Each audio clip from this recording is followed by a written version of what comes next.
칭찬받는 교회 두 번째 시간으로 살아냄으로 영향을 끼치는 교회라는 제목으로 같이 말씀을 나누기를 원합니다. 우리 지난 시간에 말씀드린 것처럼 우리가 사랑이 넘치는 교회가 되자.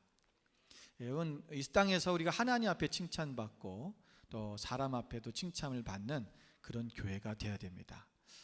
우리 교회, 여러분, 교회라고 하는 것은 우리가 이 건물적인 교회뿐만 아니라 또는 우리 공동체적인 교회, 또 여러분 각자가 예수 그리스도를 믿는 우리 각자가 바로 하나님의 성전이요 교회라고 말씀드렸습니다. 우리 자신들이 먼저 하나님 앞에 살아내서 우리가 세상에 영향을 끼칠 수 있는 그런 사람이 되어야 된다는 거죠. 먼저 여러분께 질문을 드립니다. 여러분, 믿음이 있으십니까? 믿음이 있습니까? 네. 여러분, 우리가 하나님을 믿고 있냐라는 거예요. 하나님을 믿으세요? 하나님이 한 분이신 걸 믿고 계십니까? 하나님이 존재한다는 것을 믿으십니까? 하나님은 하나님께서는 나중에 심판하실 분이라는 것을 믿고 우리가 그 하나님을 두려워하십니까? 네. 오늘 성경에 보니까 귀신들도 그것을 믿는다는 거야. 귀신들도 믿고 떠느니라. 하나님이 한 분이신 것을 믿고 있다라는 거야. 그리고 귀신들도 하나님을 두려워한다는 거야. 여러분, 우리가 정말 하나님 앞에 이러한 믿음을 갖고 있다면, 이것만 갖고 있다면 누구랑 다를 게 없다고요? 성경 말씀에 보면 귀신과 다를 바가 없다라는 거예요. 여러분, 우리가 하나님을 믿는 크리스찬들이 귀신하고 수준이 비슷하다, 그럼 안 되잖아요. 한 가지 더 질문을 드리겠습니다. 여러분, 예수 그리스도께서 십자가의 죽으심으로 말미암아 우리의 죄를 다 사하시고 우리가 그 예수 그리스도를 믿는 자마다 우리가 구원을 받는다는 것을 믿으십니까? 아멘. 아멘입니까? 앞에서 이러니까 또 아멘이 또 하면 안 되나 싶어갖고, 아멘이죠. 여러분, 우리가 예수님 믿고 구원 받았어요. 그런데 예수 믿고 구원 받은 그 상황에서 머물면 안 된다라는 것입니다. 여러분, 갈라디아서 2장 20절 말씀을 우리가 좀 자세히 한번 보려고 합니다. 여러분, 성경을 좀 올려주시고요. 갈라디아서 2장 20절 우리 다시 한번, 여러분, 많이 제가 거의 2, 3년 동안 여러분한테 이거 계속 얘기하는 말씀이기 때문에 여러분 이제는 외우셔야 됩니다. 그죠? 안 봐도 하죠? 같이 한번 읽어볼까요? 내가 그리스도와 함께 십자가에 못 박혔느니 그런즉 이제는 내가 사는 것이 아니요 내 안에 그리스도께서 사신 것이라. 이제 내가 육체 가운데 사는 것은 나를 사랑하사 나를 위하여 자기 자신을 버리신 하나님의 아들의 이름을 믿는 믿음을 안에서 사는 것이라. 여러분, 여기 보면 두 가지 얘기를 우리가 정확히 알아야 되는데, 자, 내가 그리스도와 함께 십자가 못 박혀 죽었다는 거죠. 이건 뭐냐면 내가 예수님의 십자가로 말미암아 내가 이제는 구원을 받았고 이제는 나는 죽었다는 거예요. 그런데 죽은 걸로 끝나는 게 아니라는 거죠. 죽은 것이 아니라 이제 뭐요? 그리스도께서 내 안에서 뭐 하신다? 사신다는 거야.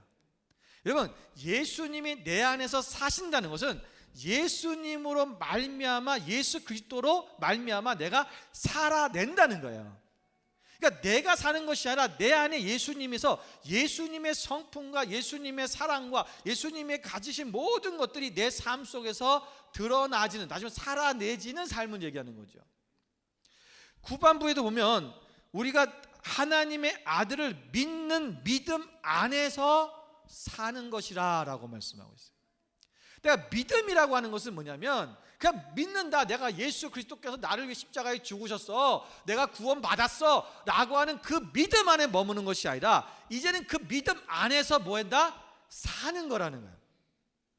사는 거라는 거죠. 믿음이라는 것은 뭐냐면 살아내는 거라는 거예요. 그러니까 그냥 내가 믿어요, 우리 입으로는 얼마나 많이 그렇게 얘기할 수 있겠어요. 그런데 믿는다는 것이 그냥 말로만 믿는다면 이것은 어떤 믿음이냐? 죽은 믿음이라고 말씀하고 있는 것입니다. 오늘 우리가 봉독한 마지막 절 26절에 보면 영혼 없는 몸이 죽은 것 같이 행함이 없는 믿음은 죽은 것이니라. 17절 말씀에도 앞에 보면 똑같이 얘기하고 있습니다. 이와 같이 행함이 없는 믿음은 그 자체가 죽은 것이라. 여기서 죽었다, 죽은이라는 말은요, 우리가 헬라어로 네크라라는데, 이 네크라라는 말의 뜻이면 무익하다 또는 해롭다라는 뜻입니다. 다시 말하면 이것을 우리가 다시 풀어서 얘기한다면 이런 얘기입니다. 우리가 실제적인 믿음의 행위가 뒤따르지 않는, 다시 말하면 우리의 행함이 없는, 살아내지 못하는 믿음은 바로 본인과 이웃에게 아무런 유익을 주지 못할 뿐더러 도리어 사람에게 시험에 들게 해서 그들에게 해를 끼친다라는 것입니다. 살아내는 것입니다. 말씀대로 사는 거예요. 여러분, 믿음이 있다면 반드시 우리가 참된 그 올바른 삶의 행함이 우리 가운데서 뒤따라오게 되어 있다라는 것입니다. 그렇다면 여러분, 우리가 이 믿음을 어떻게 우리가 보여줄 수 있겠냐는 거예요. 믿음 있으시죠? 여러분, 믿음이 얼마나 있는지 어떻게 알아요? 여러분, 제가 여러분들이 믿음이 있는지 없는지 어떻게 알겠습니까? 그죠? 여러분이 믿음이 있다라고 없다라는 것을 판단할 수 있는 근거가 뭐냐면 우리의 행함을 통해 나타나는 거예요. 우리의 삶에서 정말 살아내느냐, 말씀대로 순종하며 살고 있느냐, 정말 예배의 삶을 목숨처럼 걸며 사느냐, 정말 내가 물질이 주인이 아니라 하나님이 주인 되는 삶을 살고 있느냐, 그것을 살아내는 것을 보고 저분은 믿음이 있구나, 저분은 믿음이 좀 아직 적구나 라고 볼 수 있는 거죠. 여러분, 하나님은 우리의 믿음을 우리의 행위로 보지 않으셔도 됩니다. 사실은.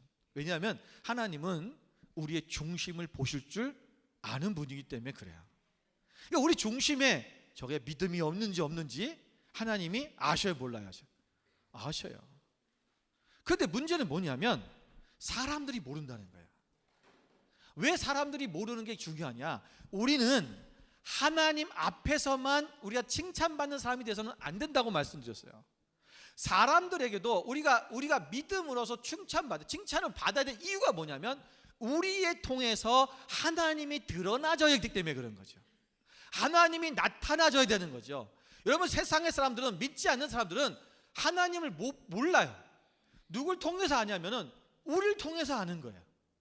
예수 믿는 사람들, 그들의 삶의 모습을 보면서 저 친구가 저렇게 변화되는 거 보니까 하나님이 정말 살아계신 것 같네. 저 사람이 저렇게 사는 모습을 보니까 하나님이 정말 계실까? 어떻게 인간이 저렇게 살지? 어떻게 저렇게 사랑이 많지? 어떻게 저렇게 남한테 이렇게 나누는 걸 좋아하지? 나는 그러지 못하는데 예수 믿는 사람은 뭔가 다르네. 여러분, 우리의 삶을 통해서 그들이 예수님을 만나고 하나님을 보는 거예요. 그래서 우리는 여기 성경에 보면 그 앞절에 18절에 뭐라고 나와 있냐면 이렇게 되어 있습니다. 어떤 사람은 말하기를 너는 믿음이 있고 나는 행함이 있으니 행함이 없는 네 믿음을 내게 보이라. 나는 행함으로 내 믿음을 내게 보이리라. 행함이 없는 믿음을 가진 사람에게 얘기하는 거죠. 너 행함이 없는 믿음 나한테 한번 보여줘봐라는 거예요. 어떻게 보일 거냐? 못 보인다는 거예요. 그러나 나는 나의 행함으로 내 믿음을 보여주겠다. 내가 살아내는 나의 삶의 모습으로 내 믿음이 어떤 것인가를 너한테 보여줄 수 있다라는 거예요. 여러분, 그리스도인은 우리의 믿음을 간직하고 사는 것이 아니라 보여주며 사는 것입니다. 여러분, 이걸 오해하시면 안 돼요. 많은 그리스도인들이 자기 믿음 안에서만 갇혀 살아요. 나는 믿음을 나만 신앙생활 잘하면 되는 거죠. 여러분, 이거는요 종교예요. 종교적 영역 속에서는 많은 종교들이 다 그런 거야. 자기 혼자 믿음만 좋으면 되는 거죠. 그러나 그리스도인은 하나님이 원하시는 건 뭐냐면 우리가 살아냄을 통해서 많은 사람들에게 복음을 전파하고 그들에게 예수 그리스도의 사랑과 그 구원의 기쁨을 드러내서 나타나게 하는 거예요. 그래서 사람들이 구원받게 하는 것, 그것이 목적이에요. 그렇다면 오늘 우리가 예수 그리스도를 믿는 크리스찬이라 한다면 우리는 믿음은 내가 믿음만 갖고 있는 것이 아니라 믿음을 보이는 자가 되어야 되는 거죠. 이 굉장히 중요한 부분입니다. 여러분, 그렇다면 우리가 하나님이 살아계심을 어떻게 세상 사람들에게 알려줄 수 있느냐? 바로 우리의 구체적인 삶 속에서 우리가 어떻게 증명해 볼 수 있냐는 거예요. 무엇이 사람들을 우리가 살아낸다고 하는 것, 내가 어떻게 살아내야지만이 사람들이 야, 저 사람은 정말 하나님이 함께 계시는 것 같아, 저 사람은 정말 하나님이 살아계신 것 같아, 하나님을 보여줄 수 있는 그 믿음이 우리의 삶이 우리 가운데 증명될 수 있겠냐는 것입니다. 여러분, 디도서 1장 16절의 말씀에도 보면 그들이 하나님을 시인하나 행위로는 부인하니 가증한 자요 복종하지 아니하는 자요 모든 선한 일을 버리는 자니라. 여러분, 하나님을 시인하긴 하는데 행위로는 부인하는 자라는 거죠. 여러분, 우리가 입으로는 하나님을 믿습니다라고 얘기하는데 행위로는 하나님을 지금 부인하고 있지 않은지 생각해 봐야 돼요. 여러분, 우리는 하나님 앞에 배도한 적이 없어요. 나는 하나님을 부인한 적도 없어요. 근데 그건요, 입술로만 안 그런 거예요. 근데 실제로 우리의 삶으로는 우리가 하나님을 부인하고 있다는 거죠. 하나님 없는 삶, 하나님이 존재가 안 계신 것처럼, 하나님은 존재하지 않는 것처럼 그렇게 살고 있지 않느냐라는 거죠. 아직도 물질이 우선이고, 아직도 돈이 최고고, 아직도 내가 이 인생 속에서, 세상 속에서 다른 것들이 나의 삶의 그 가치가 하나님이 우선이 아니라 다른 것이 우선이라고 한다면 우리는 어쩌면 우리의 삶으로 하나님을 부인하고 있는 거예요. 내가 어떻게 하나님을 살아낼 것인가, 하나님 말씀대로 살아낼 것인가. 여러분이 살아낸다고 하는 것은요, 첫 번째는 나누는 삶을 통해서 살아낼 수 있습니다. 여러분, 성경에 보면 예수님께서도 계속 그 얘기를 하셔요. 나누는 삶. 부자 청년에게 너 율법 다 지켰니? 예, 다 지켰어요. 뭐라고 말씀하십니까? 내 가진 재물을 다 팔아서 가난한 자에게 나눠줘라. 넌 날 따라라. 이 부자 청년은 그 물질 때문에 자기가 재물이 많은 거로 근심하며 돌아갔다 그랬어요. 여러분, 율법주의적인 삶을 사는 사람들은요, 하나님을 사랑한다고 하면서 실제적인 삶의 행동이 나타나지 않아요. 여러분, 사랑한다 그러면, 이웃을 사랑한다면 나눠줄 수 있어야 되는 거죠. 이게 그 당시의 율법주의자들의 모습이었어요.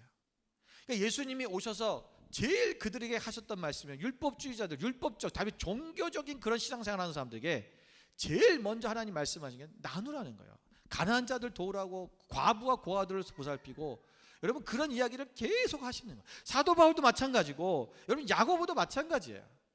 오늘 본문에도 보면 너희가 만일 형제나 자매가, 15절에 보면 헐벗고 일용할 양식이 없는데 너희 중에 누구든지 그에게 이르되 평안히 가라 이래놓고 덥게 하라, 배부르게 하라, 그리고 그 몸에 쓸 것을 주지 아니하면 무슨 유익이 있겠느냐. 해롭다는 거죠. 유익이 없다는 거예요. 이 죽은 믿음이라는 거예요. 말로는 평안해라, 배부르라, 좋은 곳 입어라, 말로는 하면서 실질적으로 나누지 않으면 무슨 말이 있겠냐는 거예요. 이게 바로 우리가 실제로 살아내는 데 있어서요, 먼저 우리가 나누는 삶을 살아내는 것이 굉장히 중요합니다.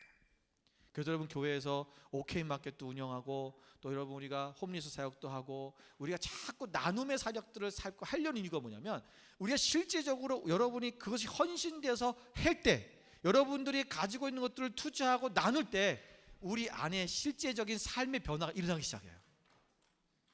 이게 안 되면 변화가 오질 않는다는 것입니다. 두 번째는 여기서 말씀하고 있는 것이 오늘 본문에서 아브라함에 대해서 얘기를 하죠. 이 아브라함은 뭐예요? 순종에 대한 삶을 얘기하는 거예요. 우리가 살아낸다고 하는 것은 말씀 그대로 순종하며 나간다는 거죠. 여러분 아브라함이 의롭다 하심을 여기 보면 믿음으로 말미암아 아브라함이 의롭다 하심을 받았다는 거죠. 여기 보면 그가 행함으로 의롭담을 받은 것이 아느냐라고 하는 말은 여러분 우리가 행함으로 말미암아 의롭게 되었다는 게 아니에요. 우리는 믿음으로 말미암아 의로워지는 거예요. 그거는 변치 않는 것입니다. 그런데 여기서 뭐냐면 22절 말씀에 보면 내가 보거니와 믿음이 그의 행함과 함께 일하고 행함으로 믿음이 온전하게 되었다 그랬어요. 그러니까 우리가 믿음으로 말미암아 의에 이르는데 이 의가 온전하게 되려면 뭐냐? 우리가 행할 때 이것이 온전해진다는 것입니다. 그래서 아브라함에게 하나님께서 내 아들 이삭을 바치라 그랬어요. 이 아들 이삭을 바치라고 말씀하시는 것, 여러분 하나님께서 아브라함이 이삭을 바칠 것을 그 정도의 믿음이 있다는 것을 모르셨을까? 하나님은 우리의 중심을 보시는 분이라고 했는데 아브라함에게 그런 믿음이 있다는 걸 모르셔서 그걸 시키고 아브라함이 또 그렇게 하니까 야 이제야 네가 나를 경외하는 줄 알았다? 하나님은 잘 모르시는 분이잖아요. 그 하나님은 너무 무지하신 분이잖아요. 그 우리는 그런 무지한 하나님을 믿고 있는 거잖아요. 아니죠 여러분. 잘 생각해 보세요. 뭐냐면 하나님이 몰라서 아브라함이 하나님을 사랑하고 하나님 앞에 그게 순종하는 자인 것을 몰라서 하나님이 순종의 그런 행할 수 있는 기회를 주었던 것이 아니에요. 자, 여러분 요 결론의 이 부분에 대한 얘기를 조금 더 이따가 우리 말씀드릴게요. 자, 보세요. 자, 그럼 기생 라합에 대해서 얘기합시다. 여기 보면 성경에 보면 기생 라합의 얘기가 나오는데 기생 라합의 얘기를 하면서 그가 행함으로 말미암아 의롭다함을 하심을 받은 것이 아니냐 또 얘기합니다. 여러분 기생 라합은 여리고성에 살았던 사람이죠. 여호수아의 정탐꾼들이 들어가서 그 정탐을 할 때 이 기생 라합이 이 정탐꾼들을 숨겨줍니다. 그들을 숨겨주면서 하는 그의 고백이 있어요. 그게 뭐냐면 여호수아서 2장 9절부터 11절에 있는 말씀입니다. 제가 읽어드리겠습니다. 여호와께서 이 땅을 너희에게 주신 줄을 내가 아노라. 우리가 너희를 심히 두려워하고 이 땅 주민들이 다 너희 앞에서 간담이 녹나니 이는 너희가 애굽에서 나올 때 여호와께서 너희 앞에서 홍해물을 마르게 하신 일과 너희가 요단 저쪽에 있는 아모리 사람의 두 왕 시혼과 옥에게 행한 일 곧 그들을 전멸시킨 일을 우리가 들었음이니라. 우리가 듣자 곧 마음이 녹았고 너희로 말미암아 사람이 정신을 잃었나니 너희 하나님 여호와는 위로는 하늘에서도 아래로는 땅에서도 하나님이시니라. 자, 지금 기생 라합은 뭐 하는 거예요? 하나님만이 여호와만이 하나님이시고 그분이 유일하신 하나님이라는 것을 고백하는 거예요. 시인하는 것입니다. 하나님을 시인했어요. 하나님 믿은 거예요. 근데 믿었다면 그 믿음에 대한 삶이 드러나야 된다는 거죠. 나타나야 된다는 거죠. 그들을 만약에 그러면 알면서도 그들을 고발해서 그들을 죽게 했다면 그들은 믿음이 온전해지지 않은 거예요. 그가 믿었다면 이제는 믿음대로 뭐요? 생사를 거는 결단을 하는 거예요. 여러분 사실 정탐꾼을 숨겨주는 것, 스파이를 숨겨주는 것은 이건 완전히 반역죄고 그리고 죽음을 각오해야 되는 거죠. 내가 유일하신 하나님이 누구신지를 알았다면 그 하나님을 아니까 이제 그 하나님의 말씀대로 하나님이 원하시는 것이 이루어지기 위해서 목숨을 거는 거예요. 생사를 거는 거죠. 이 결단이 함께 가야 돼요. 이게 살아내는 것입니다. 자, 그렇다면 보세요. 앞에 말한 아브라함과 기생 라합, 여러분 하나님이 이들이 그럼 믿었다 마음으로 알고 믿었는데 그 믿음만으로 아까 말씀한 것처럼 그냥 믿고 아니까 하나님이 그 인정해주고 야 그래 너 믿음이 좋으네 내가 너 구해줄게 너 살려줄게. 하나님이 그러시면 얼마나 좋겠어요. 근데 하나님은요 그렇게 하지 않으시고 그들의 행하는 믿음, 살아내는 믿음을 보기를 원하셨다는 거예요. 왜 그러냐는 거죠. 왜? 하나님께서는 그들에게 축복하기 원하시는 거예요. 자, 왜 그러냐면 보세요. 자, 여러분, 믿음에 의해 이르게 되지만 행함으로 살아내는 사람은 하나님의 축복이 반드시 함께하게 되어 있습니다. 여러분, 아브라함의 온전한 믿음과 그 순종을 요구하신 것은 하나님이 아브라함의 믿음이 부족하고 믿음이 어떤지 잘 몰라서가 아니라 그를 축복하기 위한 거예요. 여러분, 이 기생 라합을 하나님께서 그의 믿는 것이 시인한 것이 믿음이 있는 줄 몰라서가 아니라 하나님께서 그로 하여금 구원받게 하기 위해서 그것을 행하는 자리까지 가게 하시는 거죠. 여러분, 만약에 기생 라합이 나는 하나님을 믿는다 그렇지 놓고는 실제적으로 이 정탐꾼들을 구해주지 않았다면 기생 라합은 이스라엘 백성들이 여리고성이 무너지고 들어왔을 때 죽습니다. 그의 가족들뿐만 아니라 모든 그 또한 죽음을 면키 어려웠겠지요. 그러나 행함으로 말미암아 그 자신뿐만 아니라 그의 가족 모든 식소들이 구원을 받은 거예요. 우리의 진정한 구원과 우리의 삶 속에서 하나님의 이 축복을 누리게 하기 위해서 하나님이 우리에게 주셨다는 거죠. 자, 우리가 누가복음 12장 42절 47절 말씀을 보겠습니다. 주께서 이르시되 지혜 있고 진실한 청지기가 되어 주인에게 그 집 종들을 맡아 때를 따라 양식을 나누어 줄 자가 누구냐?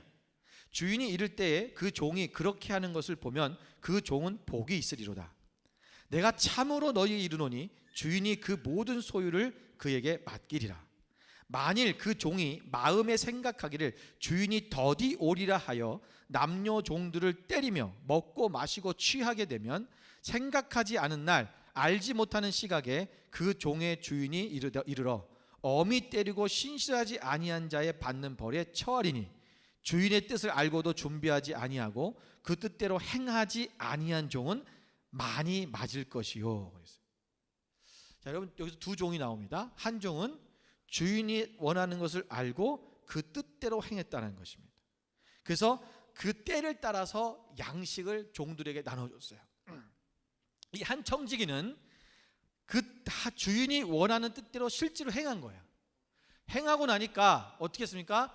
주인이 와서 그에게 뭐 한다고요? 44절에 보니까 그 모든 소유를 그에게 맡겼다라는 것입니다. 그런데 그러지 못한 종은 주인이 더디 오겠지 생각하고 먹고 마시고 종들을 때리고 이렇게 살았던 그러한 종은 결국은 주인이 왔을 때 그 종은 많이 맞을 것이다라는 거예요. 그 뜻대로 행하지 아니한 종.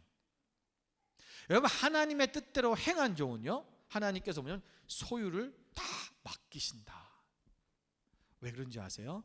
여러분, 하나님께서는요, 하나님의 뜻대로 행하는 자에게 그 소유를 맡기셔야 그가 그 소유를 하나님이 원하시는 일들에 사용하고 하나님 나라의 확장에 잘 흘려보낼 수 있기 때문에 그렇습니다. 하나님은 그래서 이렇게 살아내는 사람, 하나님의 뜻대로 살아내는 사람에게 하나님이 축복하십니다. 축복하시는 거예요. 여러분, 축복이라는 말을 들으면 사람들은 이런 얘기를 해요. 그거 기복신앙 아닙니까? 여러분, 기복신앙이 뭔지 똑바로 알고 얘기해야 돼요. 기복신앙이라고 하는 것은 우리가 복만 바라서 복을 받아서 내가 그것을 가지고 나와 내 가족만을 위해서 누리며 사는 것, 그것이 기복신앙이에요. 그런데 하나님이 주시는 축복을 받아서 그것으로 하나님이 원하시는 뜻에 사용하고 그것을 흘려보내고 하나님 나라를 위해서 사용하는 사람은 여러분, 기복신앙이 아니라 그것은 하나님이 우리 가운데 이 땅에 영향력을 끼칠 수 있는 사람이 되게 하기 위한 하나님의 도구예요. 여러분, 축복 받으셔야 됩니다. 이 하나님의 축복이 여러분 가운데 일어나야 돼요. 여러분, 하나님 말씀대로 우리가 순종하고 살아내면 하나님이 먼저는 뭐냐면 이 재정적인 축복을 우리에게 허락하셔요.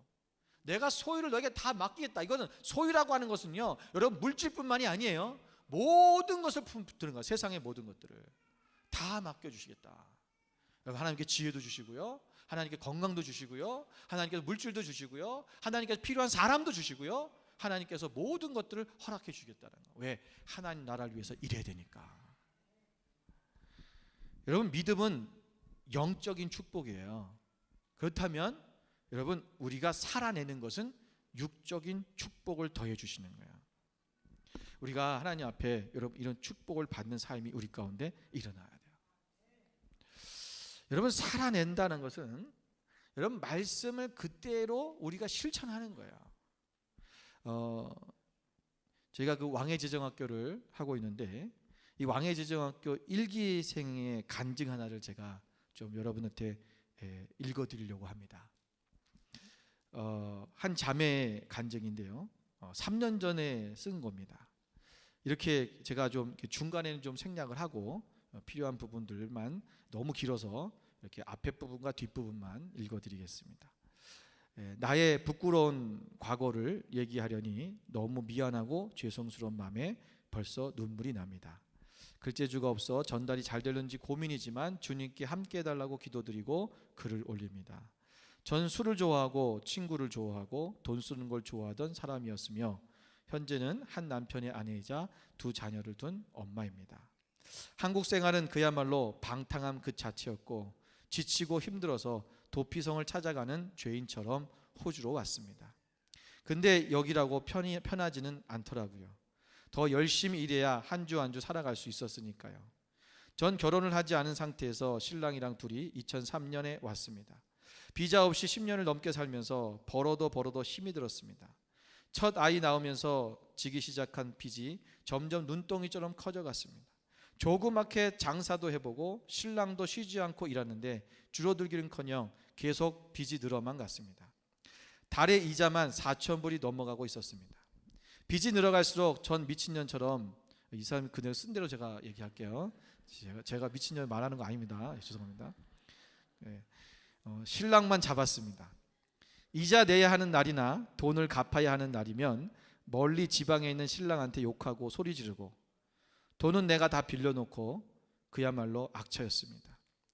그러면서 술은 매일 마셨습니다. 매일매일 싸우면서 저희 신랑이 지쳐가고 있었습니다. 저한테 욕 한 번 안 하던 사람이 직원들한테 욕을 하기 시작하면서 조울증이라는 것을 알게 되었습니다. 조증이 지나 우울증이었을 땐 신랑은 일조차도 할 수 없을 정도로 심각해졌습니다. 정말 저랑 신랑은 지옥 같은 시간을 보냈습니다. 일을 못하니 빚은 더 늘어갔습니다. 정말 지쳐가고 있었습니다. 운전하다 죽고 싶은 충동이 생긴다는 신랑의 말에 너무 무섭고 미래가 두려웠습니다. 그래도 제 주위엔 기도해 주신 분들이 많았던 것 같습니다. 일주일마다 상담해 주는 목사님과 구역 식구들, 또 매일 약도 먹어가며 신랑이 완치되길 또 기도해 주었습니다. 그러면서 제가 느낀 건 이게 모두 저 때문이라는 거였습니다. 바로 돈 때문이라는 거였습니다. 내 가슴을 치며 후회했습니다. 다시는 신랑한테 돈 얘기를 하지 않겠다 마음먹고 모든 빚독촉을 견뎌내는 것은 제가 혼자 감당하고 있었습니다. 그렇다고 신랑이 모를 리는 없겠지만 그래서인지 다시 일을 해야겠다고 하더라고요. 그러곤 일을 다시 시작하고 전 돈에 대해서 언급하지 않았고 대신 모든 돈 관리는 제가 하게 되었습니다. 그러던 중에 5월쯤에 친구를 통해 김미진 간사님의 강의를 듣게 되었습니다. 강의를 들으며 정말 매일매일 울었던 것 같습니다. 제가 얼마나 미웠는지 모릅니다. 빚이 그리 있으면서도 친구들과 밥 먹을 때 꼭 내가 먼저 계산해야 하고, 다른 친구들이 하는 것보다 나는 더 좋은 걸로 선물해야 되고, 사재기를 해야 되고, 내가 연예인도 아니면서 색깔별로 물건을 사대고, 애들 배우고 싶다는 건 뭐든 다 무리해서 가르치고 남의 돈으로 이 짓을 다 했던 거죠. 전 교만 덩어리였습니다. 제가 제 자신에게 미친 X라고 얼마나 해댔는지요. 가슴을 얼마나 내리쳤는지요. 무릎 꿇고 잘못했다고 얼마나 주님께 부르짖었는지요. 인터넷 강의를 모두 듣고선 컴퓨터 앞에 바로 앉아 지마켓에서 왕의 재정 워크북을 구입했습니다. 그리고 결단했습니다. 내 돈의 주인을 만몬에서 하나님께 바꾸고 더 이상 빚을 지지 않기로 결단하고 기도드렸습니다. 이건 절대 저 혼자 할 수 없음을 고백하면서, 그리고 제가 제일 먼저 한 게 11조였습니다. 그 전까지 빚도 이렇게 많은데 무슨 11조냐며 11조 생활을 하지 않고 있었기에 믿음의 결단과 함께 온전한 11조를 시작했습니다. 6월부터 시작을 했고 바로 그 달부터 정말 신기한 일이 벌어지기 시작했습니다. 6월에 예산 잡았던 그 예산이 실제 수입이 정확하게 2배가 들어온 것입니다. 그리고 그 다음 달에는 또 올라가고 또 올라가고 계속해서 이 수입이 실제 수입이 올라가기 시작했습니다. 빚은 처음에 30만 8천 불에서 5개월 동안 갚아져 나가서 지금 26만 3천 불이 되었고 이자는 4천 불이 넘었는데 현재 1,100불이 되었습니다. 전 사실 주인만 바꾼다고 선포했을 뿐인데 이런 기적 같은 일이 벌어졌습니다. 돈은 저의 신랑이 주는 게 아니었습니다. 정말 이걸 쓰면서도 가슴이 너무 벅찹니다. 내가 온전한 11조와 더 이상 빚을 지지 않겠다. 모든 걸 줄이고 빚 갚는 것에 힘쓰겠다. 전 이것만 했는데도 주님은 부어주시더라고요. 사실 더 노력해야 하는 것을 압니다. 며칠 전 신랑이 왕의 제정을 하는 제게 고맙다고 메시지를 보내왔습니다. 저도 감사하고 행복합니다. 3년 전에 쓴 간증입니다. 지금은 이 자매의 가정이 정말 회복되어지고 지금은 또 3기 간사로도 지금 섬기고 있습니다. 얼굴이 달라졌어요. 1기 때 수료하면서 우리가 결단을 선포하는데 그때 나와서 얘기했던 게 뭐냐면 술을 끊겠습니다 하고 선포한 거예요. 저는 자매가 나와서 그런 얘기하는 거 처음 들었어요. 깜짝 놀랐습니다. 이 사람의 삶의 모든 부분들이 그저 세상적인 그런 삶에 살고 있었지만 하나님의 말씀을 듣고 그대로 살아내죠. 여러분, 왜 이게 물질적인 훈련이 먼저 되어지긴 했는데 그 물질적인 문제가 해결되는 것뿐만 아니라 삶의 자기의 고질적인 문제들이 해결되기 시작하는 거예요. 변화가 일어나는 것입니다. 가정이 행복해지고 삶의 변화가 일어나니까 모든 것이 변화가 일어나기 시작하는 거예요. 이것이 첫 단추를 깨는 시작이라는 것입니다. 여러분, 왕의 제정학교는요 그래서 하는 거예요. 여러분, 이것은 살아내게 하는 훈련입니다. 여러분, 우리가 진정으로 하나님 앞에서 이 하나님께서 주신 이 삶을 우리가 실제적으로 세상 가운데 영향을 받는 사람이 아니라 영향을 끼치는 사람으로 나아가야 된다는 것입니다. 우리가 물질에 눌리고 있다면, 물질이 주인되고 있으면 우리는 결국은 세상에서 영향을 받는 사람이 되는 거예요.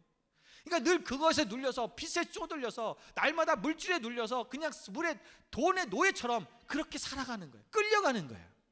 그런데 우리가 하나님 앞에 온전히 믿음 안에서 그 하나님 말씀대로 살아내기 시작하면 하나님 우리 가운데 축복을 주시고 그 축복으로 말미암아 우리가 이 물질의 노예가 되는 것이 아니라 하나님이 나의 주인 되심을 알고 그 하나님의 말씀 안에서 이제는 세상에 영향을 받는 것, 영향을 끼치는 사람으로 바뀌어진다는 것입니다.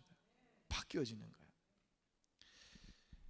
여러분, 다니엘서 11장 32절에 보면 이렇게 말씀하고 있습니다. 그가 또 언약을 배반하고 악행하는 자를 속임수로 타락시킬 것이나 오직 자기의 하나님을 아는 백성은 강하며 용맹을 떨치리라. 하나님을 아는 백성은 강하여 용맹을 떨칠 것이다. 여러분, 강하다는 말은 여러분 우리가 어떤 상황에도 세상의 영향을 받지 않는, 흔들리지 않는 내면의 견고함을 얘기하는 것입니다. 용맹하다는 것은 우리가 한 걸음 더 나아가서 능동적으로 적극적인 행동을 취해서 환경에 영향을 받지 않고 환경을 도리어 영향을 주는 사람으로 바뀌어진다는 것이죠. 강하며 용맹한 사람, 하나님을 아는 것, 그냥 입으로만 아는 것이 아닙니다. 실제적으로 우리의 삶 가운데 그것이 살아내서 나타내 보여지는 사람, 믿음이 보여지는 사람, 그렇게 살아내는 사람에게 이런 일들이 일어난다는 거예요. 세상에 영향을 받지 않는 거예요. 도리어 영향을 주는 것입니다.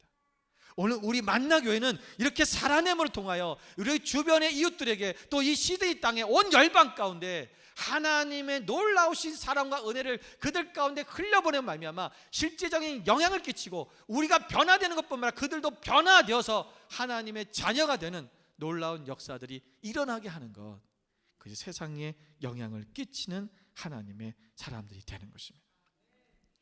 여러분, 귀신과 같은 수준의 믿음을 가지고 살면서 아무런 영향력도 없이 허탄한 믿음, 도리어 해를 끼치는 그런 믿음으로 사시겠습니까?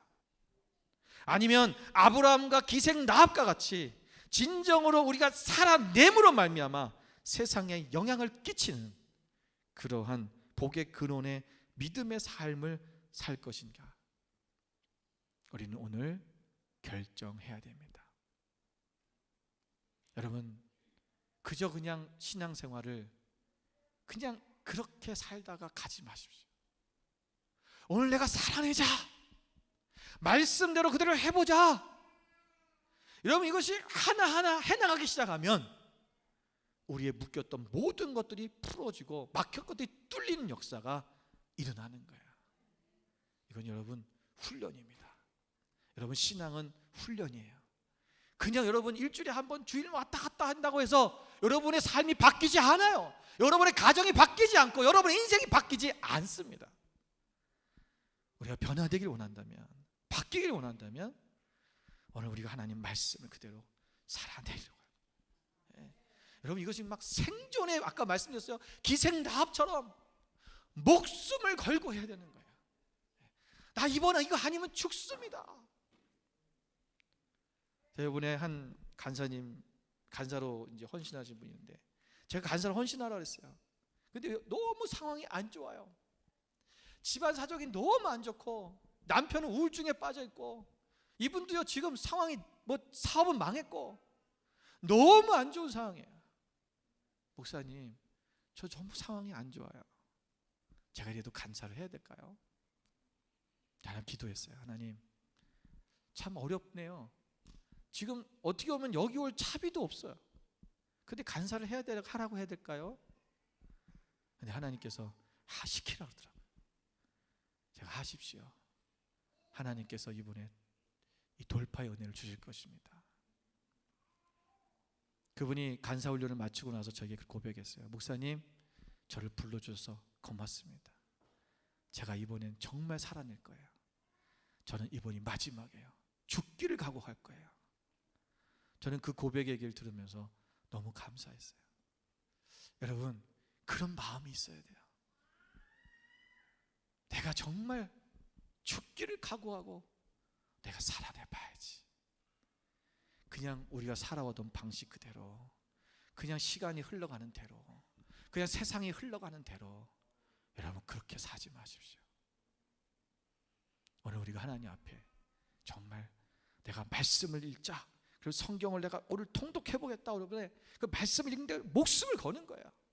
말씀 읽는 것뿐만 아니라 말씀대로 오늘 삶을 살아가는 그렇게 해보겠다고 하는, 그것이 우리 가운데 있어져야 된다는 것입니다. 그러면 오늘 우리는 정말 세상에 영향을 끼치는 그러한 교회와 또 우리 자신들이 될 줄로 믿는 것입니다. 우리 만나교회는 여러분 그러한 교회가 될 것입니다. 예, 저는 그런 꿈이 있어요. 여러분, 성도들이 갑자기 많아지는 거 원치 않습니다. 예, 여러분 한 사람 한 사람이 먼저 이것이 준비됐을 때 하나님이 사람들을 부어줘야 그들을 우리가 잘 이끌어갈 수 있어요. 영향을 끼치면 반드시 그 영향력은 세상을 흘러가게 돼 있고 사람들은 그 교회를 찾아오게 돼 있어요. 오늘 우리가 먼저 하나님 앞에서 살아내기를 바랍니다. 우리 옆에 있는 분에게 외칩시다. 살아냅시다. 힘있게 좀 하자. 살아냅시다. 그리고 한 번 더 고백합시다. 살아내겠습니다.